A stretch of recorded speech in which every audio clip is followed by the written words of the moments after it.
Section 1. In this section, you'll hear a conversation between a student and the coordinator of the Student Service Centre. First, you have some time to read questions 1 to 3.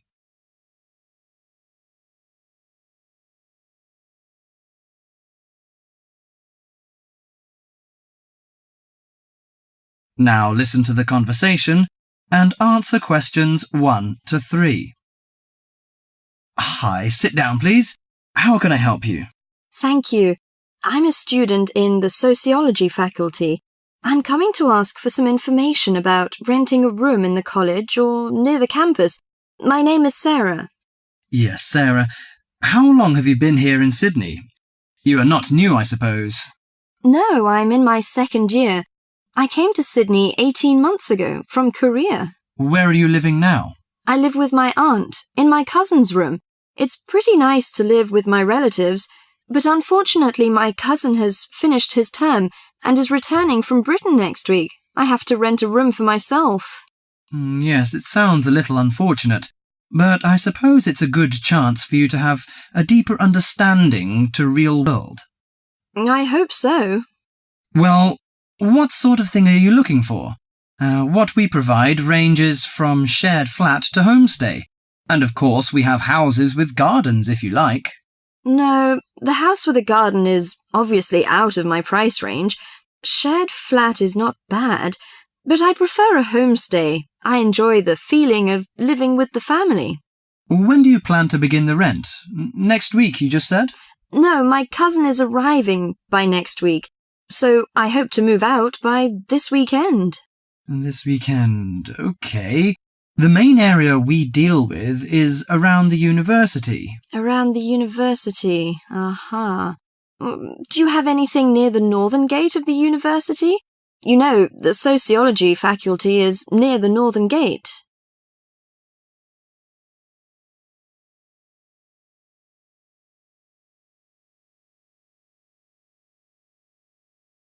Before you hear the rest of the conversation, you have some time to look at questions 4 to 10.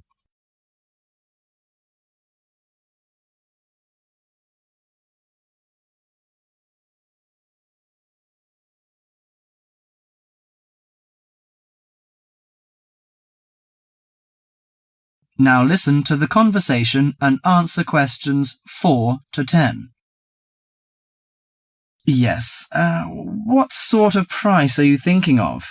Well, could you give me some idea?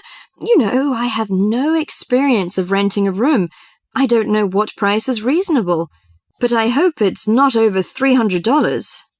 I see. Usually the homestay ranges from $180 per month. Only $180? Yes, to $350 depending on a number of different factors. What does it depend on? Well, obviously the quality of the house, the facilities and extra services. Oh, I don't care about the quality very much, as long as it's clean. As to the facilities, I want the room with the separate bathroom. Kitchen isn't a necessity, because I don't want to cook by myself. I hope to have meals with the family if possible. Okay, let me check the files. Yes, I think this one might suit you. It's a family house with 2 vacant bedrooms. How about the owner of the house?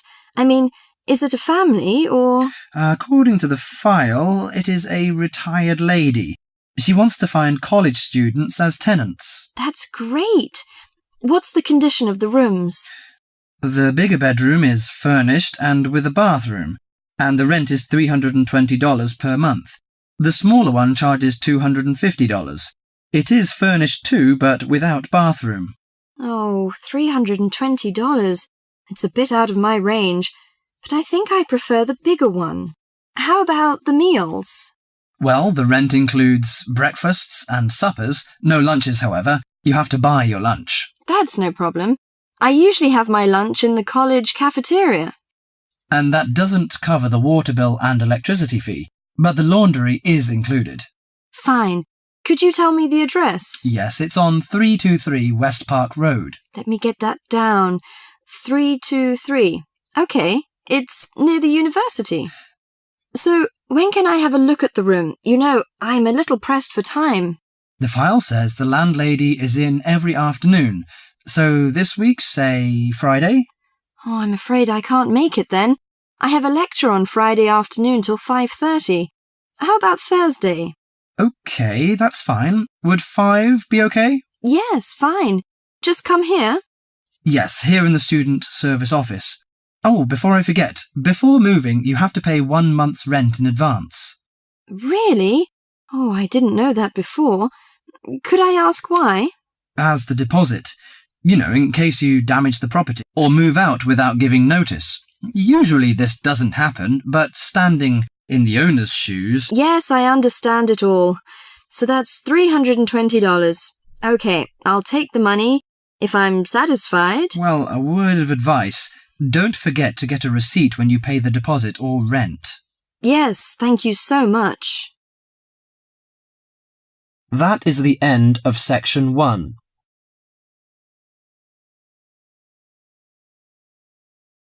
You now have half a minute to check your answers.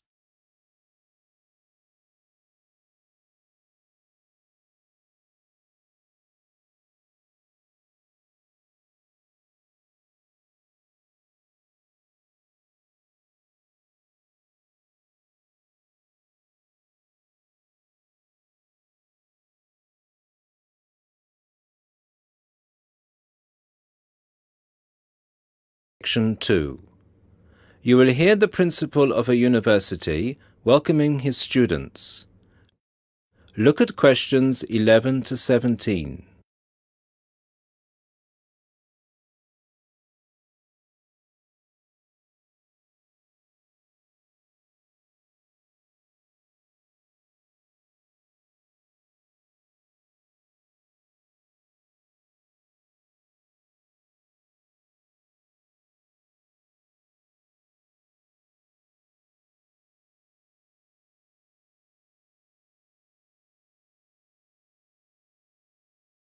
Listen to the first part of the lecture and answer questions 11 to 17.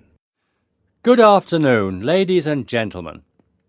I'm Dr. Donovan, the principal of Don Levy University, and I would like to welcome you to the Dinglewood campus, which is one of the 3 campuses belonging to this university. This campus, Dinglewood, is where I have my office, and it's also the location of the Languages and Science campus, so some of you will be studying here.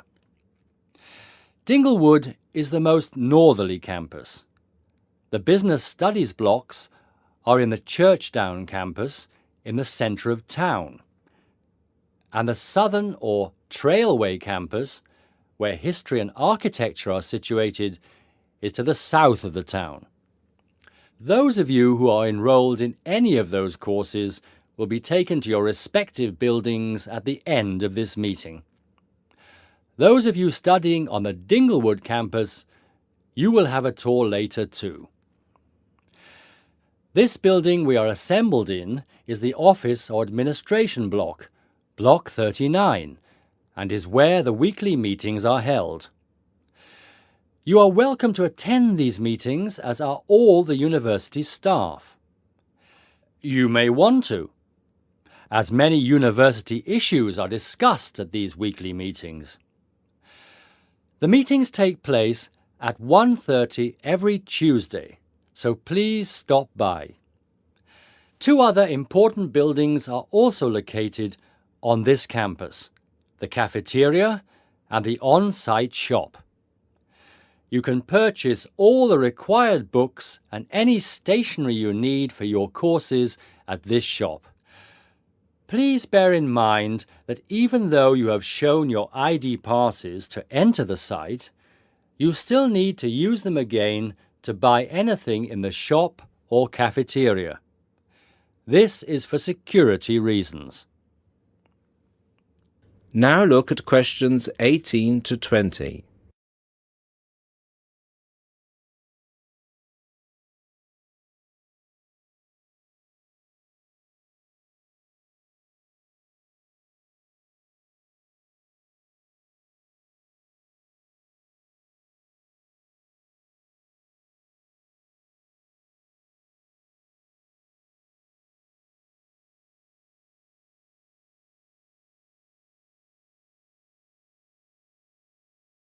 As the lecture continues, answer questions 18 to 20. Now, if I could draw your attention to the back page of your joining instructions booklet, you will see a small map of this campus, Dingle Wood. The block we are in now, the Office and Administration block, is located between the Languages Centre, Block 38, and the Physics School, Block 30. That's 3O. These are both on the right of the plan.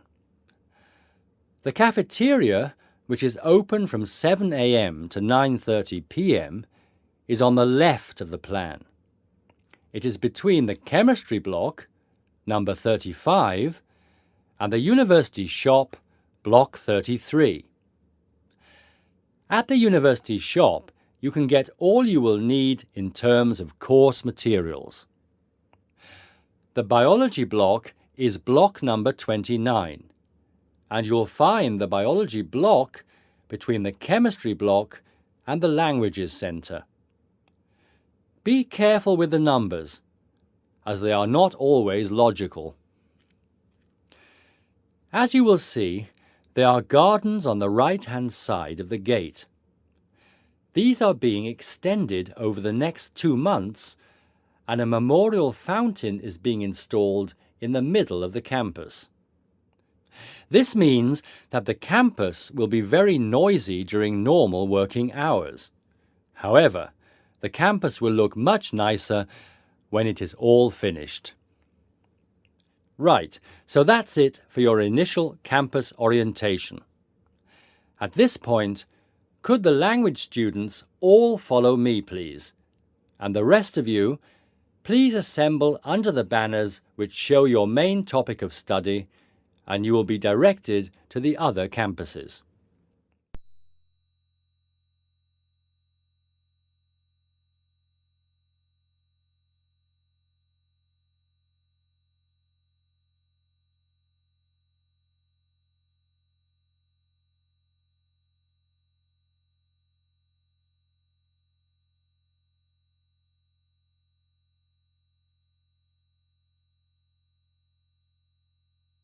Listening section 3. You will hear a conversation between two people who are about to share a project at work. Look at questions 21 to 30.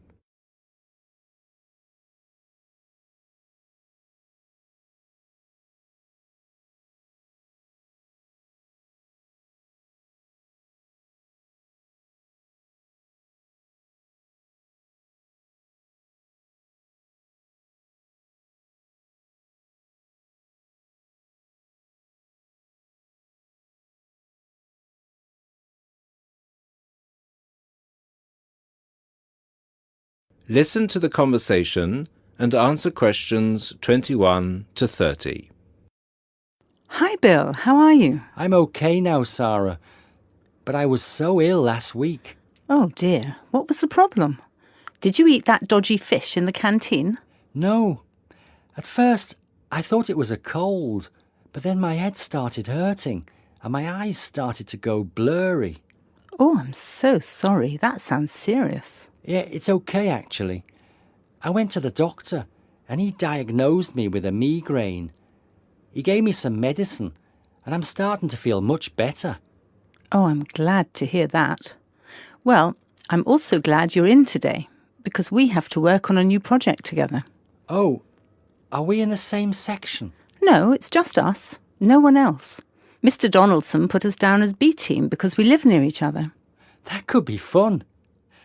What do we have to do? Well, the project is partly internet research, then checking reference books for information to prepare a survey, which we have to use with people we know. Great! What's the topic? It's to do with shopping over the last 10 years. We have to find out how customers have changed their behaviour. OK, so what's the first step? I think the first thing to do is to check the list of references he gave me.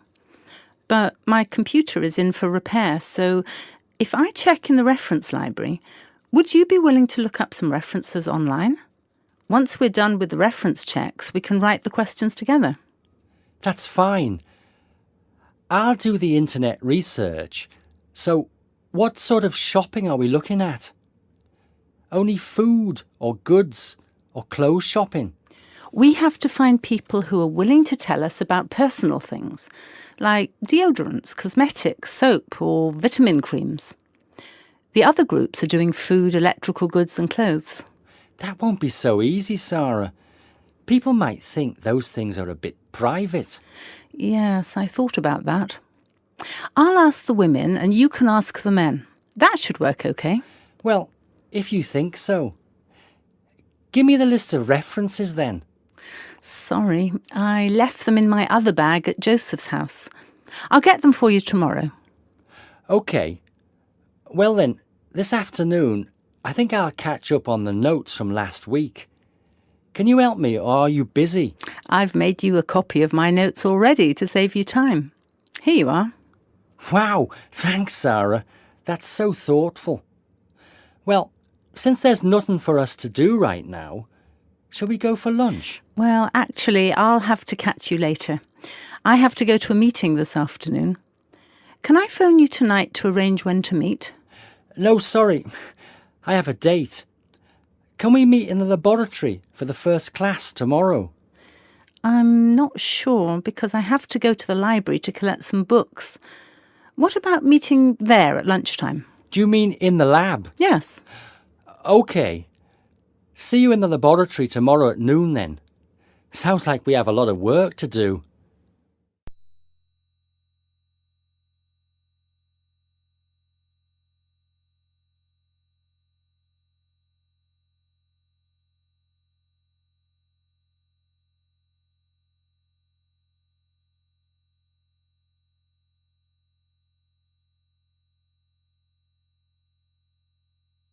Listening section 4.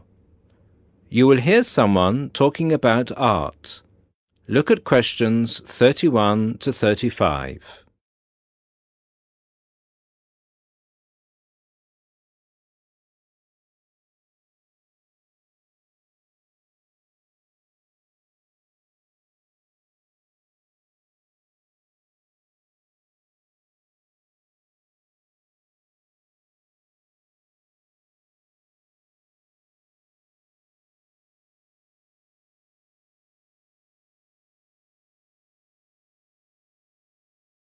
Listen to the first part and answer questions 31 to 35.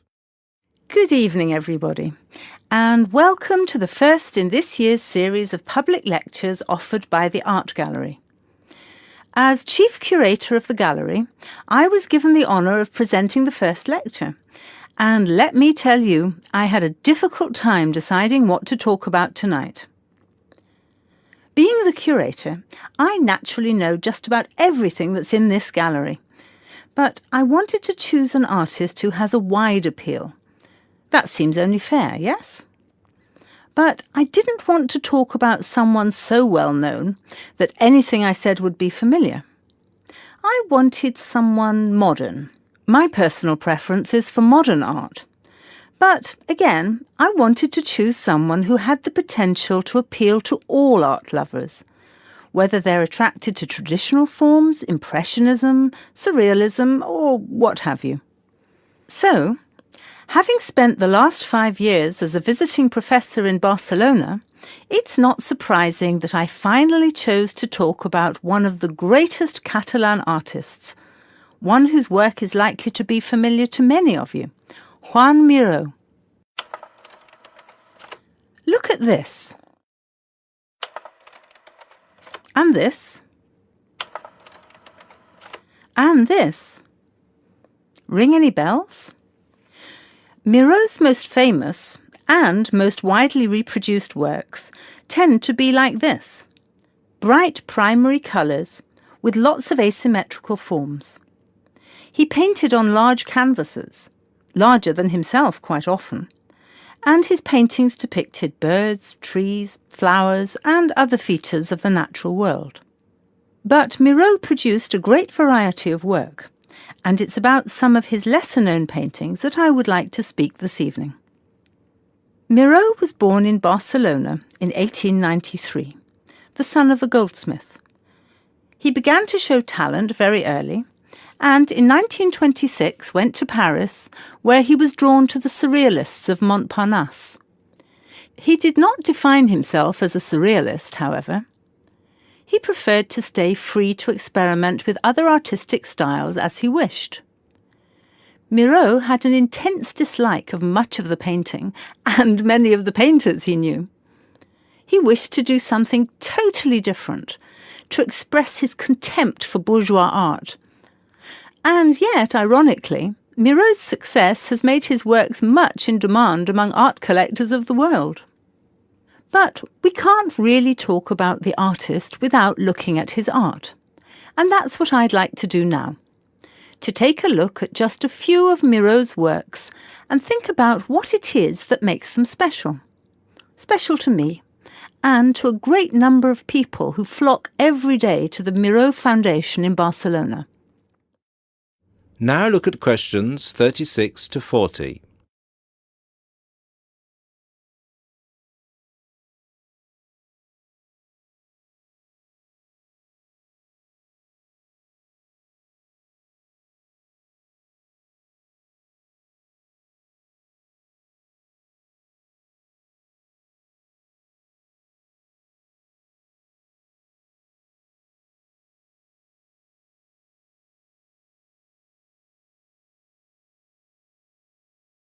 As the lecture continues, answer questions 36 to 40. Let's start with this. One of Miro's best-known and brightest works, Woman and Bird. A sculpture created in 1982. It is on display in a park in Barcelona, often known as the Juan Miró Park. A huge sculpture, towering up into the sky. It reflects Miro's eternal interest in these themes, as well as his more technical interest in materials. This sculpture is covered in mosaic, which gives it a naive and cheerful appearance. It is interesting that this sculpture was completed in 1982, just a year before Miro's death. I think it shows that, towards the end, he was feeling as playful as a young man. And I think he wanted to share this playfulness in a park on such a big, very public scale. And now, another representation of a woman, this time just called Woman. This was painted in 1976, a late work for Miro, and is a work we often see reproduced or on sale as postcards or posters in gallery shops around the world. So why is it so popular? I think the use of colour has something to do with it. People respond to these rounded shapes filled with primary colours, especially on a large canvas like this. Also, the fact that, while it is rather surreal, it is still possible to recognise the form of a woman and to see it as a sympathetic representation. It's a bold, bright painting, and I think that it awakens a reaction in many of us. And finally, something quite different, though still a woman. A harsh, even violent work that was completed in 1939, at a time when Miró was greatly influenced by events of the Civil War in Spain. It's titled Seated Woman 2, but it can be hard to find the woman here, as she's been transformed into a rather horrendous creature. So is that how Miró viewed women? As grotesque? Not at all. This picture can also be seen as strong, with a huge base and solid shoulders to support those who depend on her. In this painting, her arms and neck seem to grow as vegetation out of her shoulders, representing woman as a fertile ground, perhaps. We also see here the fish and birds, the moon and stars so typical of Miró's work, making her a creature of nature and of the heavens as well.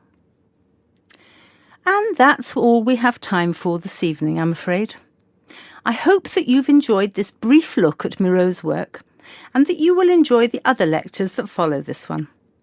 Thank you and good night.